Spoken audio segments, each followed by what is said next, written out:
Hai, Assalamualaikum anak-anak empat Ibu Nusina. Saya doakan kamu semua berada dalam keadaan sihat sejahtera. Baik, minggu ni kita masih lagi mengulang kaji tajuk-tajuk tahun 3 ya. Okey, video kali ni tajuknya kata pinjaman bahasa Inggeris pula. Okey, minggu lepas kita dah belajar kata pinjaman bahasa Arab. Minggu ni kita nak belajar kata pinjaman bahasa Inggeris. Tapi sebelum tu jom kita baca doa belajar dulu. Bismillahirrahmanirrahim. Allahumma aftah alaina hikmataka wanshur alaina min khazaini rahmatika ya arhamar rahimin. Amin. Baik. Apa tu kata pinjaman ya? Okey, kata pinjaman ialah perkataan-perkataan yang kita pinjam daripada bahasa asing. Okey, kalau dalam Jawi ni kita pinjam daripada dua bahasa lah, bahasa Inggeris dan juga bahasa Arab. Okey, kita pinjam untuk kita gunakan dalam percakapan kita sehari-harian. Dalam bahasa Melayu lah, kita guna dalam bahasa Melayu kita. Okay, kita pinjam bahasa asing untuk digunakan dalam bahasa Melayu. Itu kata pinjaman. Okey, kata pinjaman bahasa Inggeris kita pinjam daripada bahasa Inggeris lah. Okey. Okey anak-anak tahun 4, apa contoh-contoh pinjaman bahasa Inggeris yang ada dalam gambar ni? Cuba tengok betul-betul. Maksudnya bahasa Inggeris sebut tu, kita pun sebut tu juga. Benda yang sama. Okey. Yang pertama, television. Yang kedua, video. Yang ketiga, telefon. Telefon kita sebut telefon. Bahasa Inggeris pun sebut telefon. Kita pinjam bahasa Inggeris tu. Okey, yang keempat, aquarium. Aquarium, kan? Aquarium. Yang kelima, radio. Yang keenam, album. Yang ketujuh, sofa. Dan yang ke-8, foto. Ada lagi tak? Kalau ada lagi nanti kamu senaraikan sendiri Okey, kat sini saya bagi 8 je dulu. Ya, contoh-contoh kata pinjaman bahasa Inggeris.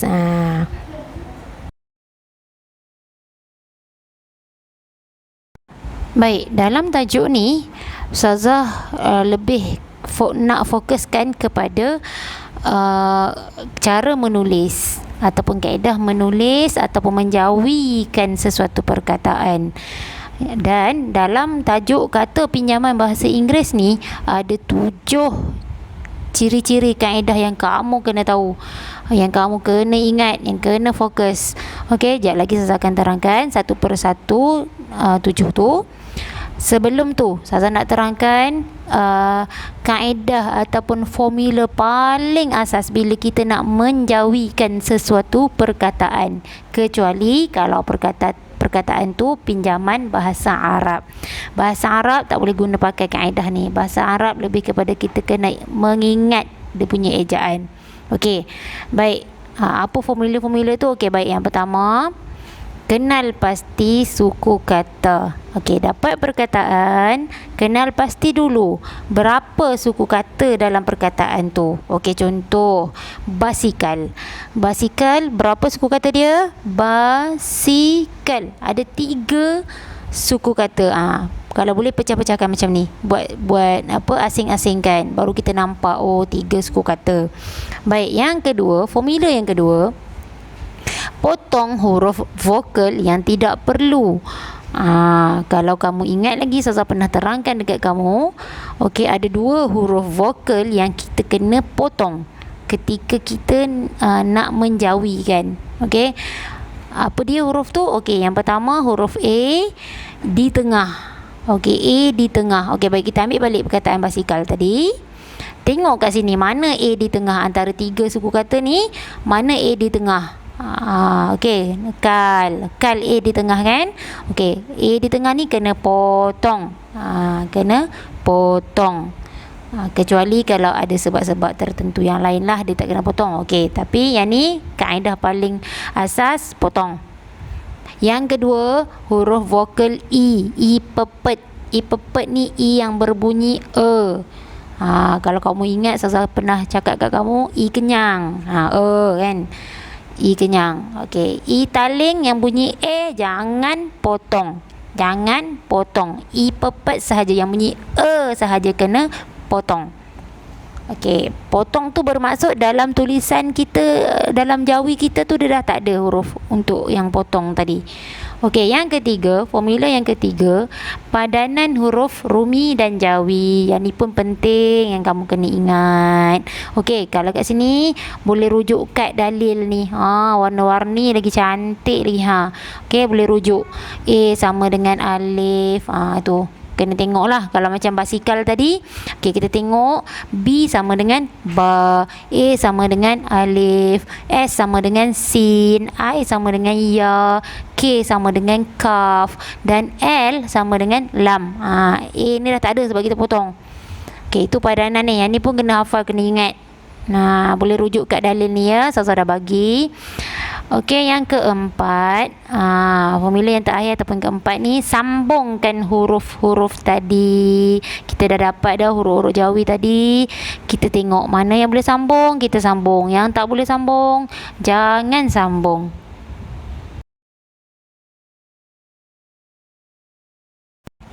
Baik, ciri-ciri penulisan kata pinjaman bahasa Inggeris yang saya cakap tadi ada 7 tadi Okey, dia punya ciri-ciri dia. Yang ni untuk pinjaman bahasa Inggeris sahaja ni. Kamu kena ingat, kamu kena rajin buat latihan lah sebenarnya. Okey, cuba tengok satu persatu. Yang pertama, dieja mengikut sebutan baku bahasa Melayu. Okey, maksudnya dia kena ikut ejaan.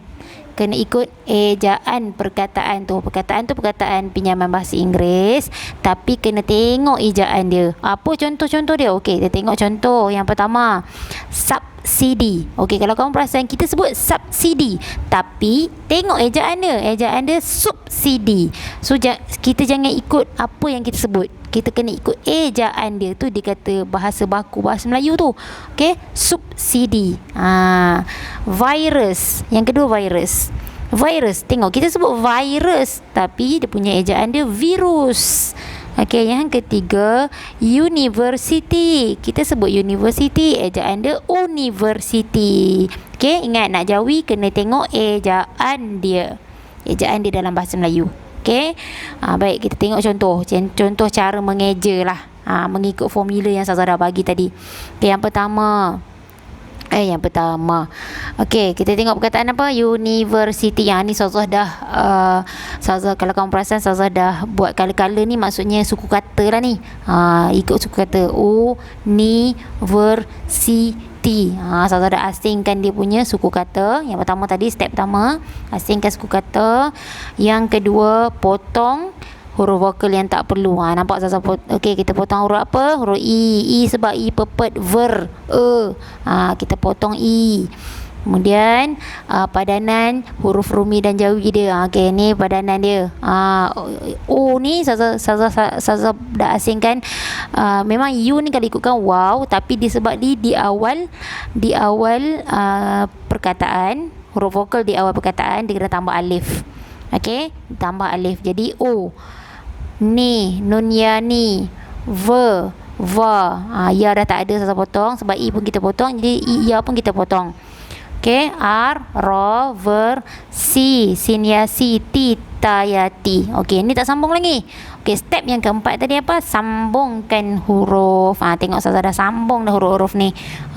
Mana huruf sombong, huruf yang tak boleh sambung jangan sambung. Okey, ni contoh dia lah. Ni pun saya dah asing ikut suku kata warna-warna ni. Cantik kan? Okey, ciri-ciri yang kedua. Ciri-ciri yang kedua, gugus konsonan di awal kata. KK ni maknanya konsonan. Okey, gugus konsonan di awal kata KK. Konsonan, konsonan. Maknanya huruf konsonan bertemu huruf konsonan. Apa huruf konsonan? Konsonan ni selain pada huruf vokal lah. Huruf vokal kan ada 5, A, E, I, O, U. So selain pada A, E, I, O, U, kita panggil dia huruf konsonan. So kat sini dia kena huruf konsonan, konsonan. Ada dua huruf awal di awal perkataan tu huruf konsonan, konsonan. Okey, hendaklah ditulis serangkai. Serangkai ni maksudnya sambung terus lah. Okey, sambung terus. Kita tengok contoh dia apa. Klinik, klinik. Tengok Ustazah dah biru kan huruf yang KK tadi tu, konsonan-konsonan tu, KL. Ditulis sambung terus. Klinik. Okey, yang kedua stroke, tur. Stroke, tur. ST. Konsonan-konsonan. Yang ketiga script. Script, sin dengan kaf ataupun S dengan K. Script, dia bergabung dua huruf tu bunyi dia. Okey, kita tengok cara nak menjauhikan ikut kaedah yang Ustazah bagi tadi, ikut formula Ustazah bagi tadi awal-awal tadi. Okey, perkataan script. Kenapa purple semua ni? Sebab dia satu suku kata je sebenarnya script ni. Dia bukan dua suku kata dia satu je, script. Dia dua suku kata, satu suku kata. Okey, kemudian dah asing suku kata dia, kemudian buat apa? Potong huruf. Ada tak huruf nak kena potong kat sini? Tak ada. A tak ada, E pun tak ada. So tak payah potong apa-apa, biarkan aja. Kemudian apa huruf-huruf dia? Tengok kad, berpandukan kad dalil tadi. S sama dengan sin, K sama dengan kaf, R sama dengan ra, I sama dengan ya, P sama dengan pa. Ikut balik huruf-huruf tu. Okey, ikut balik, kemudian sambungkan. Step yang keempat, sambungkan. Tengok huruf yang boleh sambung, sambung. Yang tak boleh sambung, jangan sambung. Okey, ciri-ciri yang ketiga, gugus konsonan di akhir kata. KK, maknanya kalau tadi huruf konsonan-konsonan tu duduk di awal kan. Okey, yang ni konsonan-konsonan duduk di akhir pula. Okey, di akhir perkataan. Hendaklah dijarakkan huruf akhirnya. Huruf akhir tu kena jarak. Yang last kali tu kena jarakkan. Jika dua huruf akhir itu, kalau dua-dua huruf akhir tu huruf perangkai. Maksudnya huruf perangkai ni kalau dua-dua tu huruf yang boleh sambung lah. Kalau ikut ejaan dalam Rumi dia duduk dekat. Dalam Jawi dia pula dia huruf yang boleh bersambung. Tapi huruf yang terakhir tu kena jarak. Okey, contoh teks, sains, volt, fax, konteks, golf. Okey, kalau tengok kat sini saya dah letak warna huruf warna merah. Kaf dengan sin. Teks ni K dengan S, dalam Jawi ni kaf dengan sin. Kalau ikutkan kaf dengan sin ni boleh sambung. Tapi kita kena jarakkan. Kalau sambung nanti dia bunyi lain. Kalau sambung dia jadi tekas, dia tak bunyi teks dah. Okey, dia jadi lain, sebab tu kena jarakkan. Okey, sama juga dengan sains, tak sambung. Kalau ikutkan nun dengan sin boleh sambung. Tapi kita tak boleh sambung kan, sebab dia akan jadi sainas. Sainas. Volt, fax, konteks, golf ni sama je, jangan sambung huruf yang terakhir tu. Okey, jom kita tengok cara menjauhikan. Okey, perkataan konteks. Okey, kita dah asingkan dah suku kata dia. Okey, ada tak huruf yang kena potong? Tak ada, sebab E ni E taling, teks, tak payah potong. Dan kita tengok padanan huruf dia. Sama, ikut je balik. Kalau huruf tu ada 7, dia punya Jawi dia pun 7 juga. Kemudian dah dapat, kita sambungkan huruf-huruf tersebut, jadilah seperti ini. Okey, ingat yang akhir tu jangan sambung.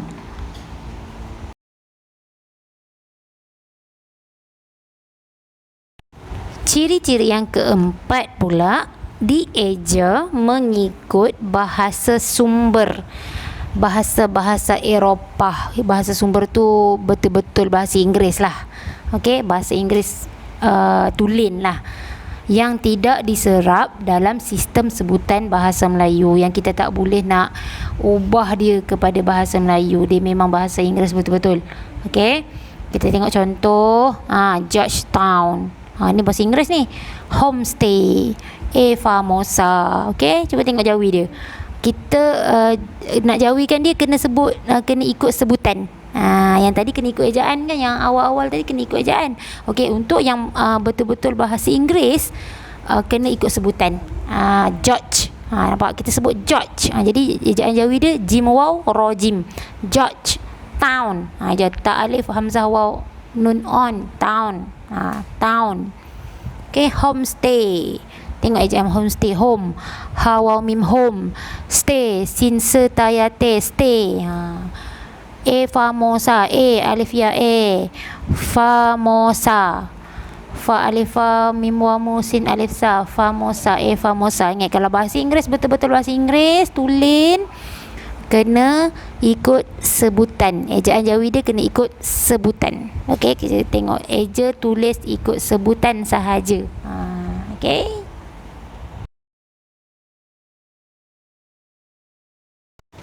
Baik, ciri-ciri yang kelima, suku kata tertutup yang berakhir dengan huruf K.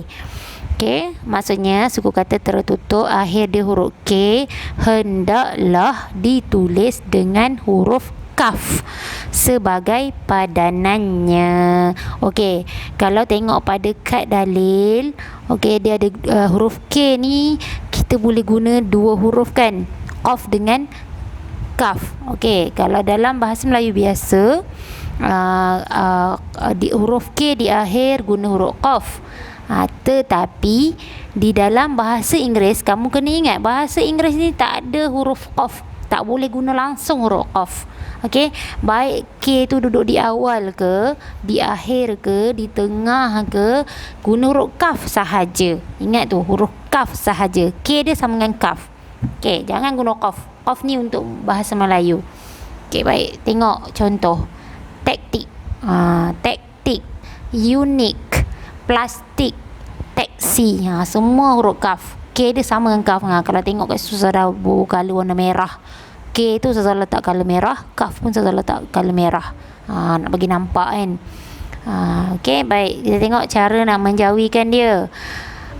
Perkataan plastik. Okey, plastik. Plastik ni dua suku kata. Yang step yang kedua, apa dia punya huruf vokal yang kena potong? A di tengah kan, plus, potong A. Dan tengok padanan huruf Jawi dia. Nampak sasa pangkah huruf alif. Kenapa pangkah huruf alif? Sebab kita pangkah A tadi, alif pun kena pangkah lah. Okey, ikut je huruf yang lain tu, ikut sahaja padanan huruf tu. Dan yang terakhir, step terakhir kena sambungkan. Tak ada huruf yang tak boleh sambung, maknanya semua huruf yang boleh sambung. Okey, boleh faham ya? Ciri yang keenam, kata yang berakhir dengan bunyi i pepet. I pepet bunyi macam mana tadi? Kan? Hendaklah ditulis dengan huruf ya. Ya yang tak ada titik ni nama dia ya.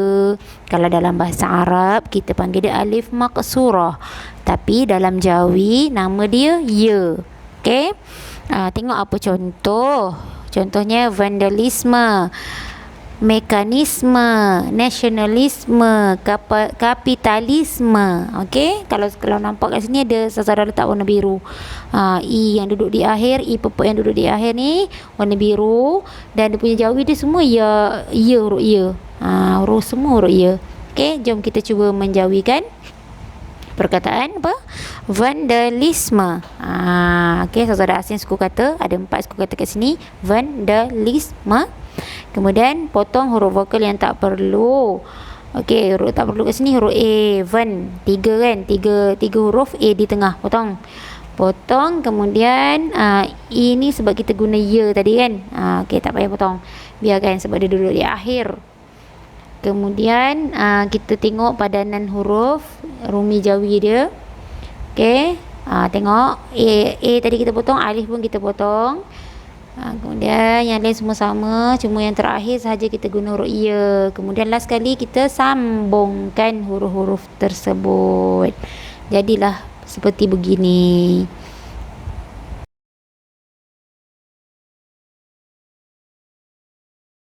Okey, yang terakhir, yang ketujuh, huruf G daripada kata pinjaman bahasa Inggeris hendaklah diberi padanan Jawi huruf G. Maknanya kat sini dia kata, kalau dalam perkataan pinjaman bahasa Inggeris tu huruf dia G, dalam Jawi dia kena guna ga. Okey, apa contoh dia? Macam mana tu? Okey, tengok agenda. Cuba tengok agenda. Kita bukan sebut agenda, betul? Kita sebut agenda. Kalau ikutkan sebutan dia bunyi macam J lah kan, agenda. Tapi disebabkan huruf rumi dia G, jadi dalam Jawi kita tak boleh lah guna jim, tak padan lah. Kita tetap guna huruf ga juga, walaupun bunyi dia macam J, macam huruf jim. Okay, sama juga dengan generasi. Kalau ikutkan generasi, tapi sebutan kita generasi. Disebabkan dia G, kita gunalah ga. Tragedi. Tragedi pun sama, tragedi. Okay, geografi. Okay, dia G je, guna je ga. Jangan pandai-pandai tukar kepada jim. Okay, tengok cara nak menjawikan perkataan generasi. Sorry, apa sebut silap kan. Generasi. Sebutan yang betul dia generasi. Generasi ni kalau tengok, okey, ada 4 suku kata. Kemudian kita potong huruf vokal yang tak perlu kat sini apa? Ne ni i pepet, potong. Rasi, potong kat situ.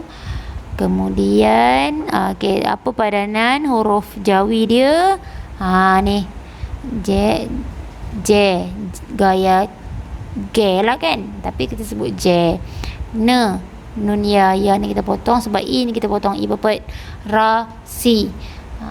Lepas tu last sekali kita sambungkan huruf-huruf tadi, jadilah seperti ini. Okey, boleh faham ya semua ketujuh ciri-ciri penulisan kata pinjaman bahasa Inggeris.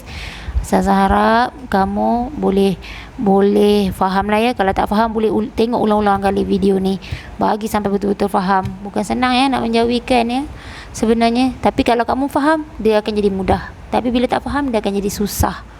Okey, itu sahaja daripada Ustazah untuk video kali ini. Akhir kata, jangan lupa solat, jaga diri. Jumpa lagi minggu hadapan insya-Allah. Assalamualaikum warahmatullahi wabarakatuh.